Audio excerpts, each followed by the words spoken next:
Հայկական ստորաբաժանումների պատժիժ գործողությունների արդյունքում այս գիշեր ադրբեջանական կողմը տվել է ևս 4 զոհ։ Օրվա երկրորդ կեսին Պաշտպանության նախարարի մամուլի խոսնակ Արծրուն Հովհաննիսյանը հայտնեց, որ պատժիժ գործողության արդյունքում Ադրբեջանը ևս 1 զոհ ունի։ Նախորդին էլ Պաշտպանության նախարարության տեղեկացմամբ Տավուշում Ադրբեջանի իրականացրած դիվերսիոն ներթափանցման փորձի ընթացքում ադրբեջանական կողմը տվել էր մինչև 7 զոհ։ Այսինքն 2 օրվա ընթացքում Ադրբեջանի բանակը տվել է մինչև 12 զոհ։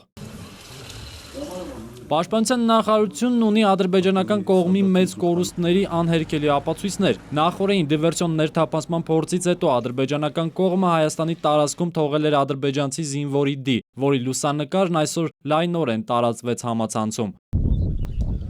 Նախորդին Տավուշում Ադրբեջանը իրականացրած դիվերսիոն ներթափանցման փորձին անդրադարձել է Պաշտպանության նախարար Վիգեն Սարգսյանը։ Նրա ձևակերպմամբ ցանկացած կորուստ ամբողջ ժողովրդի ու երկրի կորուստն է եւ չկա գին, որը հակառակորդին պարտադրելով հնարավոր է լրացնել կորուստը։ Նախարարը հայտարարել է նաեւ, որ ադրբեջանական կողմին անհամաչափ պատասխանը լինելու է այնքան ժամանակ, քանի դեռ Ադրբեջանը ստեղծում է միջադեպեր։ Հայաստանի Հանրապետության զինված ուժերը այդ փորձին տվել են համարժեք արձագանք, կատարվել են ինչպես կանխարգելիչ, այդպես էլ պատժիչ միջոցառումներ եւ այդ մոտեցումը շարունակելու է այնքան ժամանակ, մինչեւ հակառակորդը չհասկանա, որ անիմաստ է փորձել լուծել մի խնդիր, որը այդպես չի լուծվում